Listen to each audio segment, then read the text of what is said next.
Do you remember what it was like when you got a brand new game as a kid? You knew nothing about it, and you might have picked it up just because the cover art looked cool, or you found the name interesting. And those things, along with the extremely informative blurb on the back of the box that says something about saving the world or destroying the enemies, were the only pieces of information you had about the game when starting to play it. And outside of that, it was just you experiencing and getting immersed into the game entirely on your own terms, doing whatever felt cool and figuring out the solutions to the game by yourself.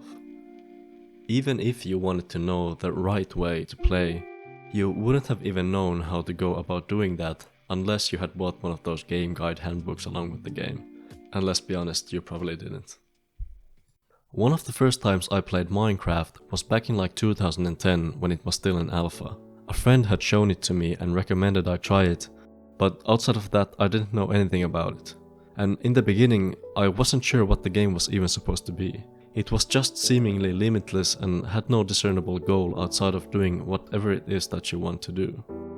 The simplistic graphics portraying a quiet, untouched world, combined with the occasional gorgeous Aphex Twin reminiscent piano tracks playing in the background, made me want to slow down and appreciate the lack of direction in my gameplay while taking in the game's atmosphere. I vividly remember this one time when I had been exploring a cave system for a while. I had run out of supplies, fallen deeper into another cave system, and with no torches I no longer was able to trace my way back no matter what I tried. And as I was getting more and more desperate and trying to figure out ways to save my items, I realized that my only way out of this is to dig my way up. So I started doing that, and even though my pickaxes had all broken down somewhere along the way, I was still able to slowly punch through the last few remaining layers of stone and dirt. And as I breached the surface, the sun was just rising at the same time, and the game hit me with the music that you're hearing in the background. And I was like, damn, this is what Minecraft is about. I still didn't know what the goal was or what I was supposed to be doing, but these moments that naturally happened in the game, despite my lack of knowledge and direction, made it feel purposeful and kind of magical.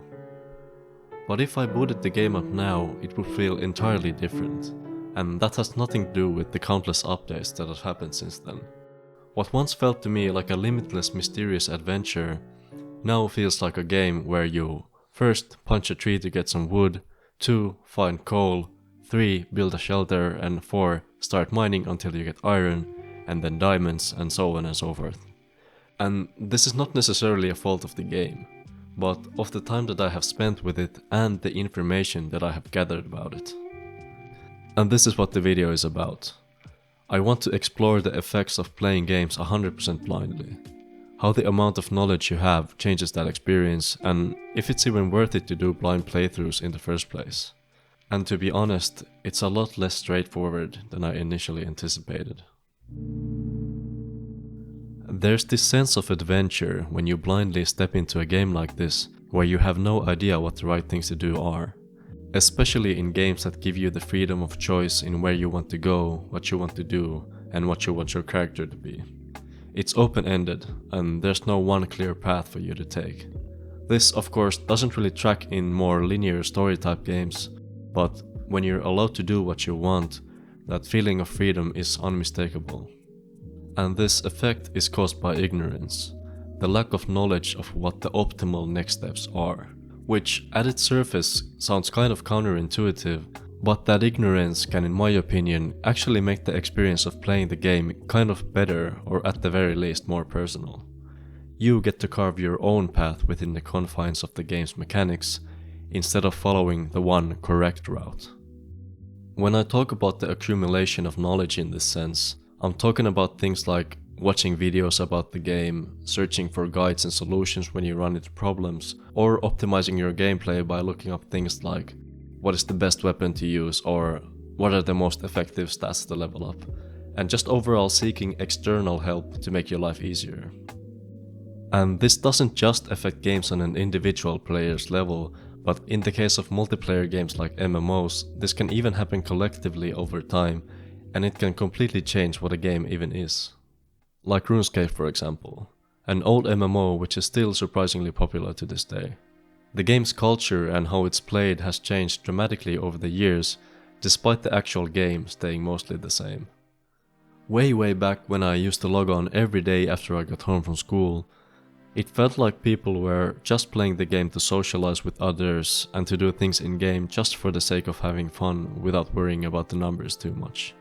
No one knew how to train their character efficiently, and to most players, outside of the very few at the top, good ways to actually make money were a complete mystery. Fast forward to today, and the priorities of the player base have changed completely. No one talks to each other. Content designed around having fun that used to be popular is now almost completely dead, and because of the player base's level of mastery over it, it seems like the entire game started revolving around the concept of XP waste. The kind of meme notion that doing anything inefficient, like using a suboptimal way for training, or literally doing anything other than playing the game, is considered a waste of potential experience points that you could have obtained by playing more optimally. It's an old game, so it also has a ton of bugs, and by learning to abuse them, players have completely changed PvP combat in the game from what used to constitute clicking your enemy and waiting until you get lucky, to an intricate dance of misdirection and anticipation that requires an insane level of technical ability to execute at a high level. Now, regardless if you like the direction the game has gone into, that simple, carefree and social RuneScape doesn't exist anymore, and it isn't coming back because of the collective knowledge about the game its player base has gained over the years. And similarly, in the case of single-player games, if your first instinct when running into a problem or a crossing the road is to look shit up to figure out the right things to do or the optimal choices to make, you're automatically choosing to cross the option to play the game blindly completely out, and there's no way for you to return to that lost experience later. Once you've done your digging online and found the answers to your questions, the action of completing the game can fundamentally change from something more open-ended to a more straightforward sequence of actions you're going to execute in order to reach the finish line. And I noticed that I actually do this all the time when I play games, like when I played Elden Ring for the first time, for example. Because I'm familiar with the Souls series, I knew that some of the stats are better than others and that there are diminishing returns in leveling some of them past a certain point, so I looked up the soft and hard caps so that I knew what I should be leveling to make the kind of character I wanted to make. Then I also wanted to know where my favorite weapons from the earlier games were and how to quickly get them, and I also wanted to go for a special ending, so I had to look up how to do that, because if I didn't, let's be honest, I would still be trying to figure it out today. But even though I was really enjoying my time with the game at the time, I started to wonder if I was robbing myself of a more personal experience with this incredible game and instead ending up over-optimizing my gameplay based on other people's experience. Now, that other people part makes it very different. Like in this example, someone else figured out the skill caps and the quests, and instead of doing my own thing, I streamlined my gameplay along the narrow guidelines of what some internet people had written somewhere. And sometimes I go way overboard with this shit. Even in games that are purely designed for the purpose of relaxing, I still find a way to obsess over looking up solutions in order to optimize everything. Like in Animal Crossing, which admittedly is a very serious game, I wanted more money to buy more stuff in the early game, so I used the Tarantula Island strat with my backpack completely emptied just so I could make more money quickly. And later on, I used the method of forcing stones to spawn in the exact places I wanted them to spawn by painstakingly filling my entire island with garbage over the course of multiple days. The interesting thing about choosing between playing a game blindly or not is that with every new game, it's either or. You pick a route and you will never know if you would have liked the game more or less if you did it the other way. Going back and playing the game again after playing the game blindly is not the same thing as playing a new game with prior knowledge about it, and you can't of course unplay a game to play it again blindly. One way to think about not doing blind playthroughs is in the sense of spoilers in movies and TV series. You might get spoiled by watching a trailer that tells you just a bit too much, or you might accidentally stumble upon a meme or something that reveals what happens to a certain character in the film. But in games, when you're looking up solutions and guides, instead of finding out what happens in the story like in a movie, You get spoiled on what will happen in your story within the game, as you already know what you're going to be doing before being able to go through the process of figuring it out and experiencing it firsthand. Of course, your level of participation in the experience is very different. In movies, you're purely just perceiving the story, but in games, you sometimes have agency and take part in it at a more concrete level. But outside of that, I think the mechanics of being spoiled and not playing a game blindly are pretty similar. You still end up knowing what happens beforehand, while removing that feeling of genuine discovery that you would have had instead. And most people hate being spoiled, and it makes a lot of sense. That feeling of surprise that you could have experienced organically in the moment is taken away from you without your consent. So many shows, films, and games have been spoiled for me just because of my own carelessness on the internet, and I can definitely agree. It sucks. And that's why I can understand why spoilers are seen as almost universally bad by many media consumers. But when it comes to games, there is so much 10 tips before you play, or how to get OP in the first 15 minutes style content created for the purpose of guiding you through your first playthrough. And these videos have a pretty big audience for pretty much every new game that comes out. And for some reason, consuming this stuff doesn't seem to be viewed as negatively as getting spoiled when it comes to other media. Like, imagine how silly it would be if there was content like how to figure out the twist to Fight Club in the first 15 minutes of the movie, or before you watch, here's everyone who dies in Game of Thrones, that was designed to be watched before actually consuming the media the video is about. Personally, when it comes to games, especially nowadays, despite those fun experiences I've had with playing games blindly in the past, I don't really avoid content about games I'm not familiar with, and I'll easily watch a full-on analysis on a game I haven't played without a second thought. So, to switch things up for my own enjoyment and for the purposes of this video, I've been avoiding all content regarding the new Zelda game, and so far have been playing it completely blindly, without touching a guide or looking things up, just to see if playing it this way actually makes the gaming experience better or different in some way. And so far, while it's been a pretty interesting experience, it wasn't what I was really expecting. The game tested my resolve on this pretty much immediately out the gate. As you play through the very start of the game, there's this windmill puzzle thing that I couldn't figure out how to solve for the life of me.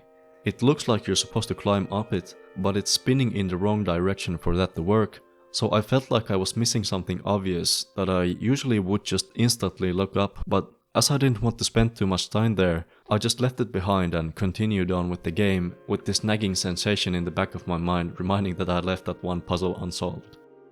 Around 2 hours later, you do loop back to this area and use your new recall skill to solve the puzzle. And coming up on that solution organically did demonstrate one of the key abilities in a very memorable way, which felt cool.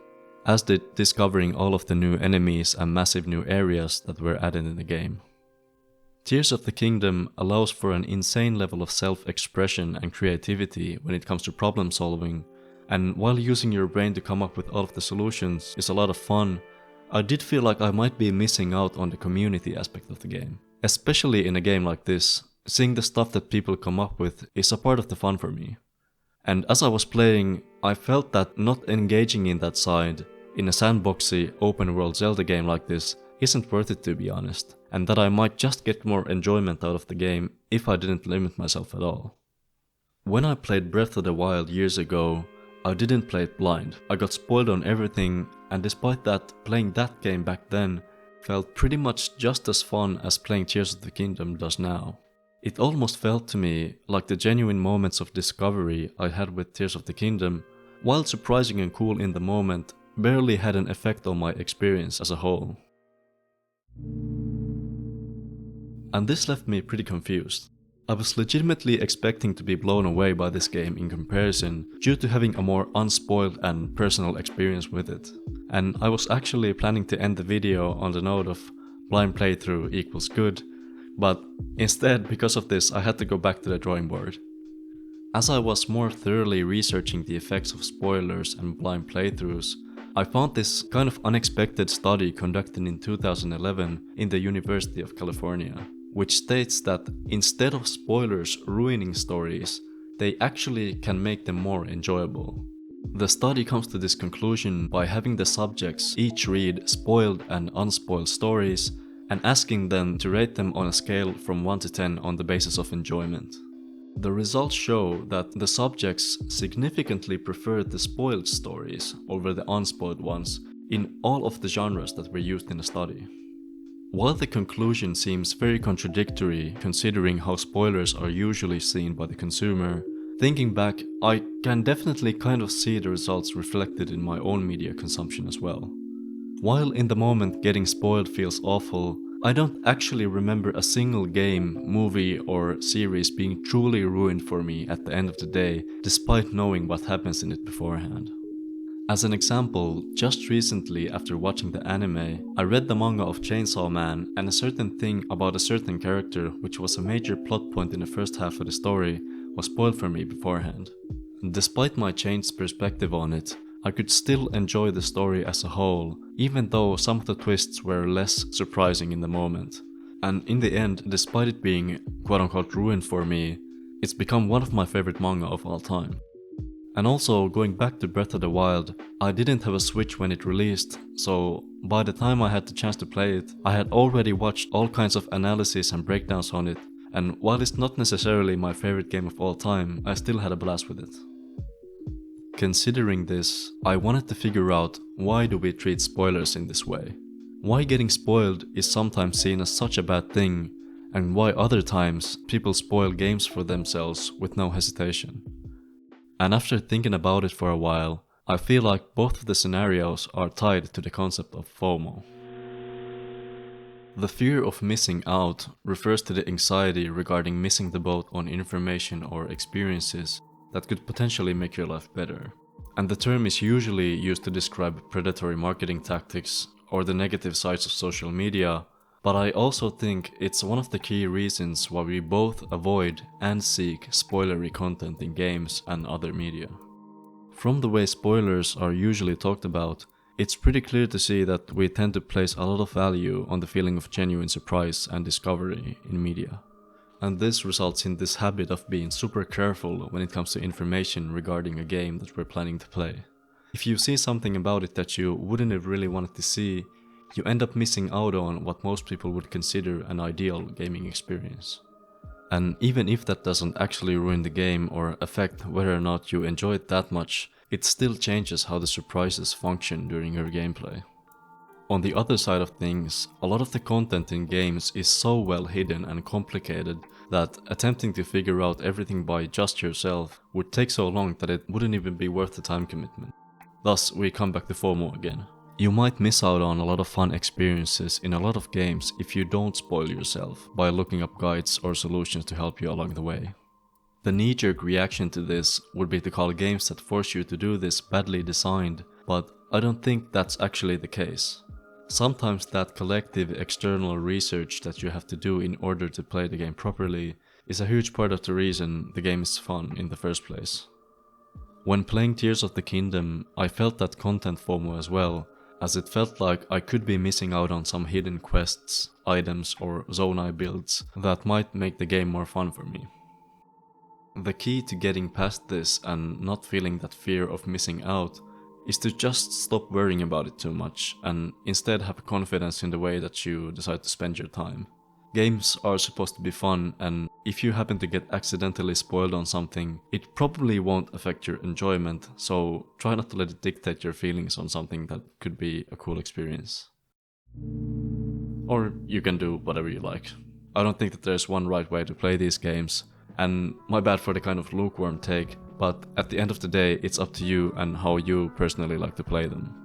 In my case, due to making this video, I realized that I might have overvalued and falsely attributed a lot of the positive experiences I'd had in games to the fact that I had played them blindly. Looking back at the Minecraft part in the beginning of the video, for example, the elements that combine to create that game's atmosphere are so effective that I would have probably had just as cool of an experience at some point, even if I had known more about the game beforehand. And going forwards, I'll probably keep playing games in the way that I've always been playing them, without worrying about if I'm playing them blind or not too much. I also kind of defended spoilers in this video, but please be kind to other people and don't go around spoiling things regardless of how you feel about the issue. If you're the type of person who only plays games blindly, I'd definitely recommend you to switch things up and try how playing a game differently makes it feel, and vice versa. And if you decide to do that, I'd also like to hear how it went in the comments. And if you have an opinion on blind playthroughs in general, I'd love to hear your take as well. My opinion on this kind of shifted mid-video, so my bad if it felt kind of jumbled at points. But hey, that's part of the fun. And yeah, that's about it. Thank you so much for watching. If you liked the video, please leave a like, and if you want to see more videos like this, please subscribe to my channel. And have a good one.